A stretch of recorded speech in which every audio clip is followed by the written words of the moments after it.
What's up? It's Bonnie from Stand Atlantic, and I'm with Rob from Front Row Live.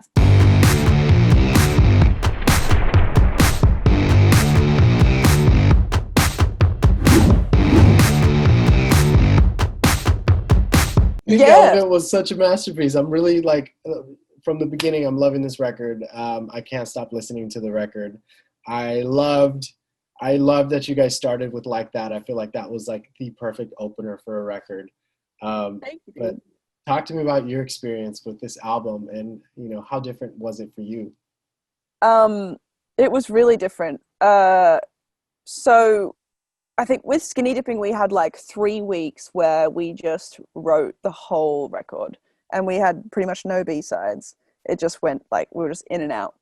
But with Pink Elephant, we wrote it in so many different places, like some in LA, and then in Bondi, like on a friggin' cliff looking at the ocean, with an acoustic guitar while people just walked past as we were like trying to write songs. Like, it was so cool.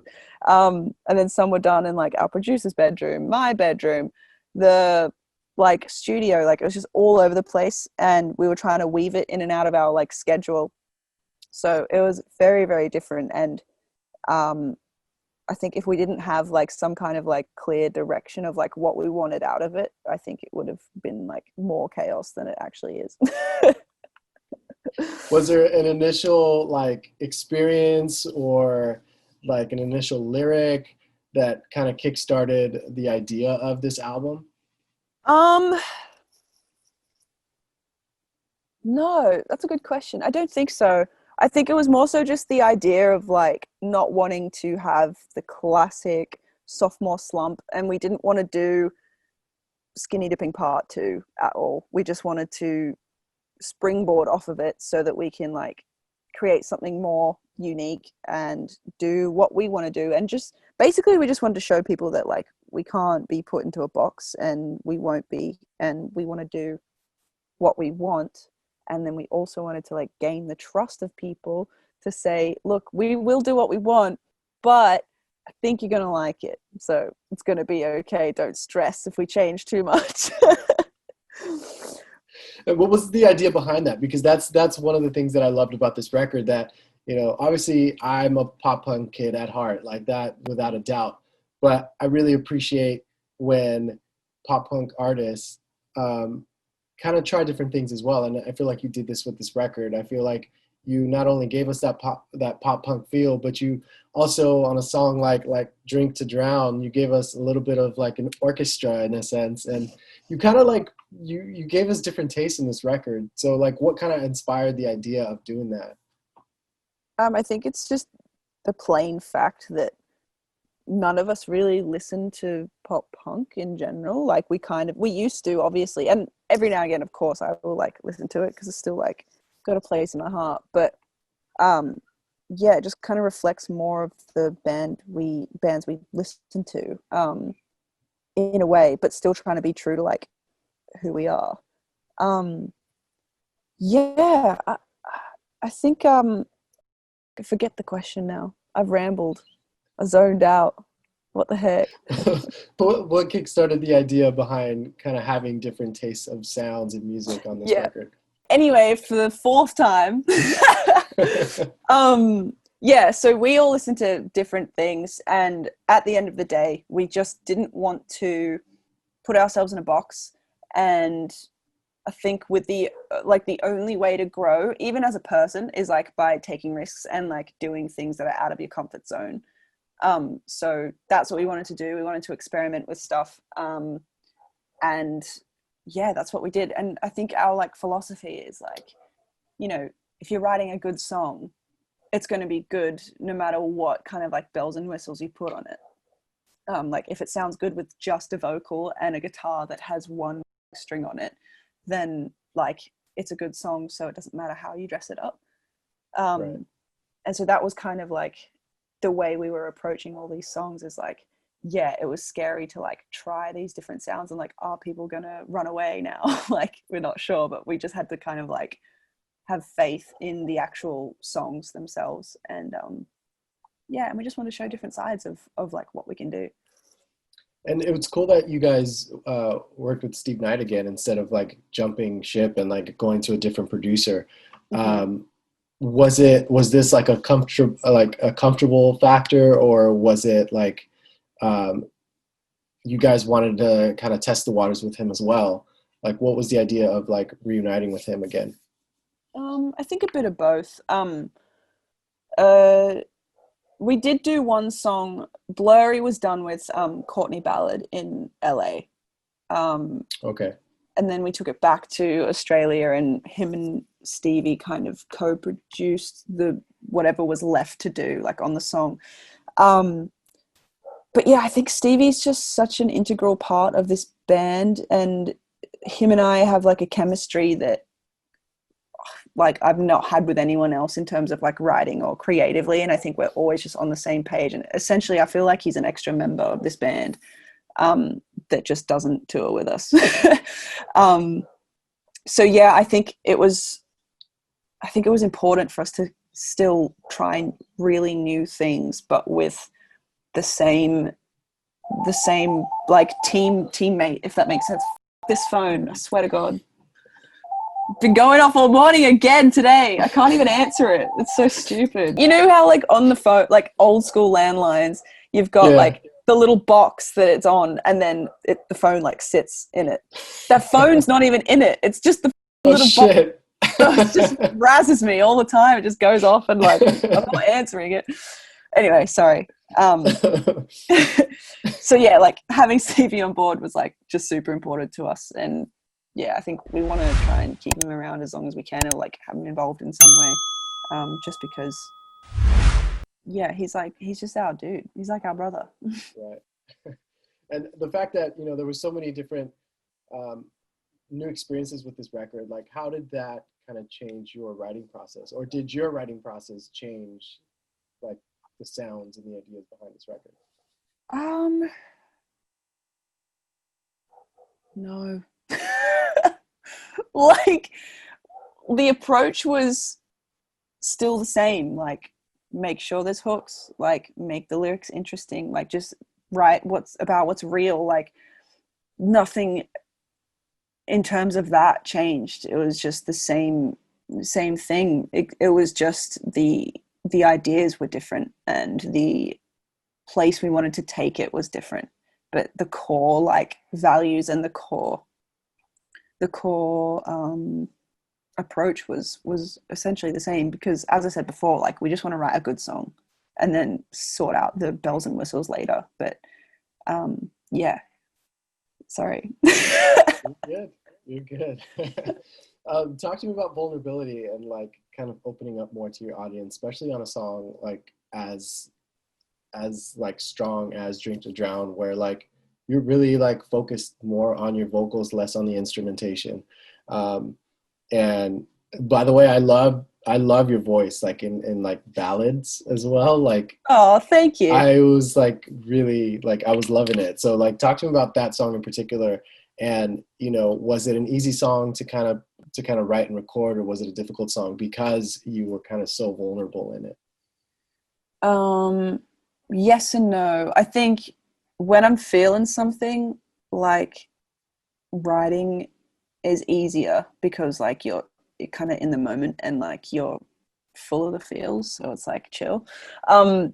But like I guess recording it, I have to make sure that, especially songs like that, and even with toothpick, I really struggled to like kind of pull myself together, if that makes sense. Like it was very emotional for me, but I think drink to drown, yes, it's still like just as important to me as a song. But because I'd done it before and had to play toothpick like every night for the past like 2 years, like it's it was a lot easier to kind of take myself out of that like fully emotional state and like actually just perform for the record. Like it was easier. And also it didn't help that Brandon, our photographer, was like just sitting on the couch right next to me, typing away, being a little dickhead. I was like, I'm trying to be emotional here, bruh. Could you get the but no, it was fine. And yeah, I don't know. I think it's always like kind of a struggle, like trying to stay emotional and make sure the performance is like authentic and genuine, but also not breaking down every time you have to sing it. Would you consider this record like a personal record for you? Yeah, I do think though that because we played with, like, for example, the song Ivalago, and also Blurry to an extent is like more made up. Well, Everlago is definitely made up. I've never stalked anyone or killed anyone, so just want to put that out there. Good. Never I'm done glad. that. I'm glad.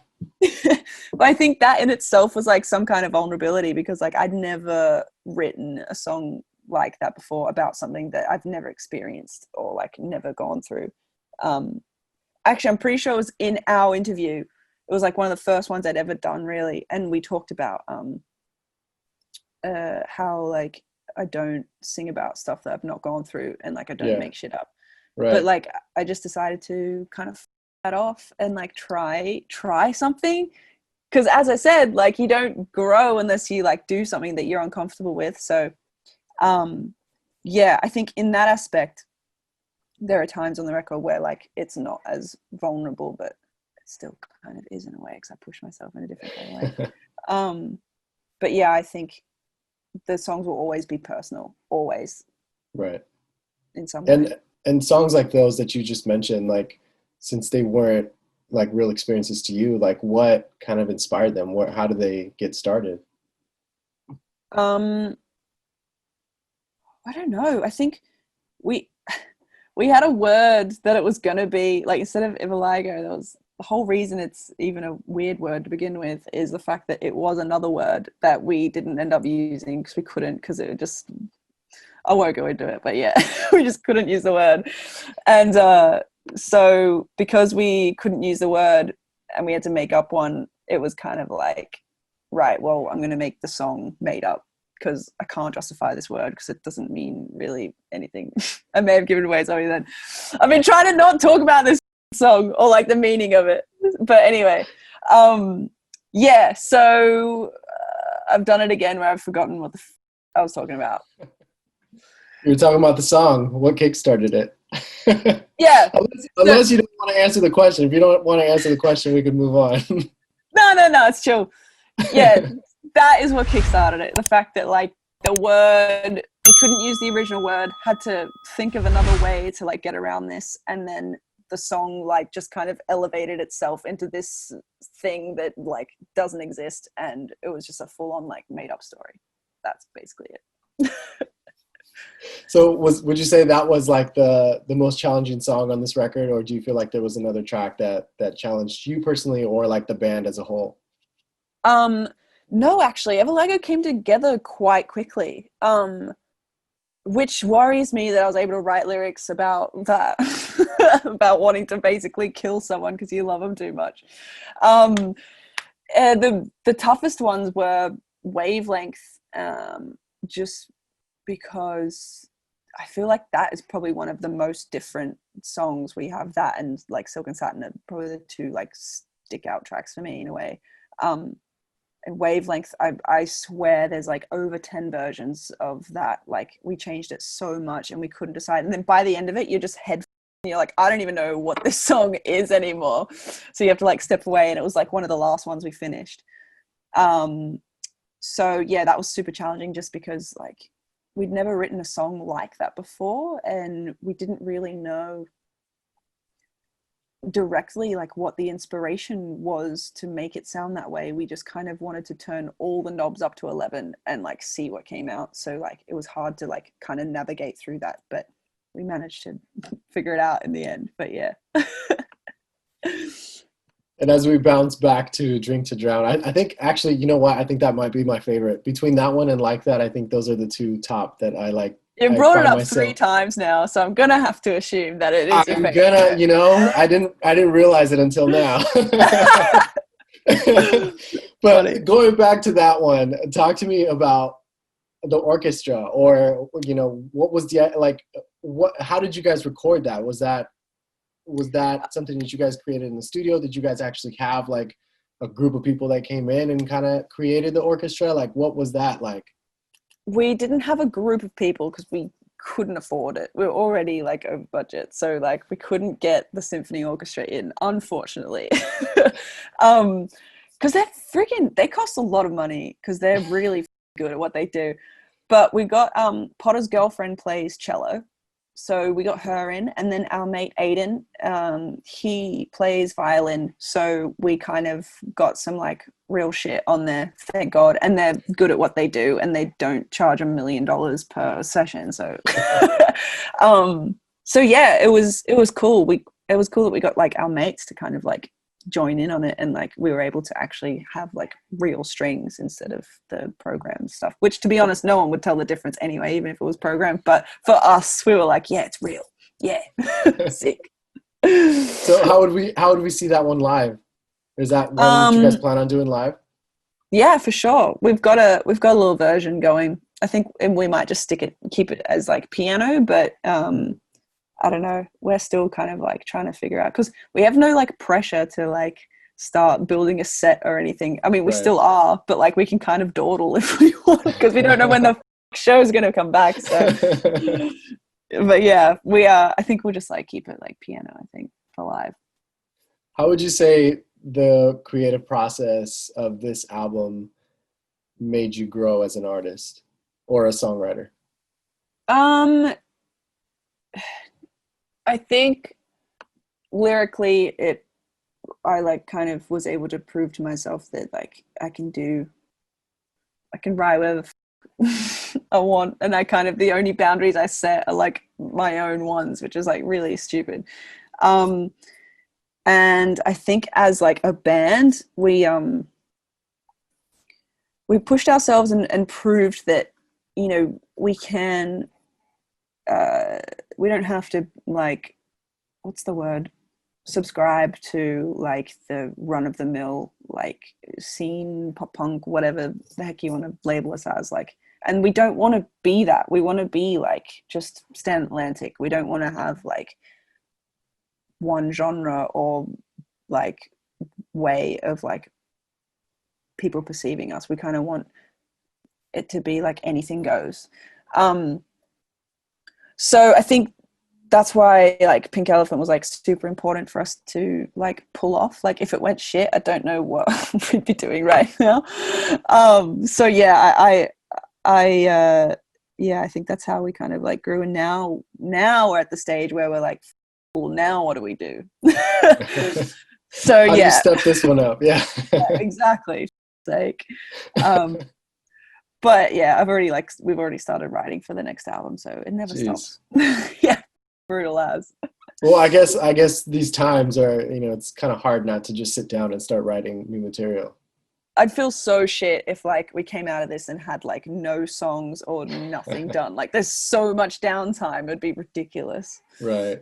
Yeah. With now that, you know, the album's out, like, and I feel like this is an incredible album, but how do you feel about the record now that it's out, and like now that you hear your fans kind of talk about it and rave about it? Super relieved. I'm the type of hoe that like when the album's like even mixed, mastered, everyone signed off on it, everyone said it's cool, like everyone in our team are like for it, I'm the bitch that's like, I hate it, it's not going to do well. Like I'm so doubtful, and then I go back and forth. I'm like, oh no, it's okay, it's good. And then I'm like, oh, I hate it, like I wish we did this and that and the other. And then until you actually release it and like get the validation from like people that don't have to like it, it's like, it's nice to like have that come back and be like, right, okay, so we do know what we're doing, it's okay, don't stress. But I can guarantee you album 3 will be exactly the same, so yeah. Well, I mean, keep doing it, because I mean, I'm pretty sure I told you that Skinny Dipping was a masterpiece, and I'm telling you this again, that this is a masterpiece as well. So, and I still listen to Skinny Dipping a lot. So, oh, what a legend. Thank you so much. So I love that you are not only just making albums, but you're making music that really is timeless. Like it doesn't matter if it was a record that was released 3 years ago. It's still such a great, solid album today. So congrats and thank you at the same time for that. No, thank you. Yeah, I guess that's kind of the goal, is like, we don't want to get like hell bent on like what's trendy, like what new sounds can we like copy, or it's kind of just like, we want to create something that's like our own thing. And yeah, so that means a lot, so thank you. Awesome. And back to drink to drive. I'm just kidding. Oh, bruh, that's so funny. Well, thank you again, Blonde, for taking the time to reunite with me. I'm bummed that it's like through Zoom and not in I person. know. But hopefully when soon. tours are back, we can make it happen. Or if not, then Yeah. I'll just have to wait for album 3. I hope so. I hope soon.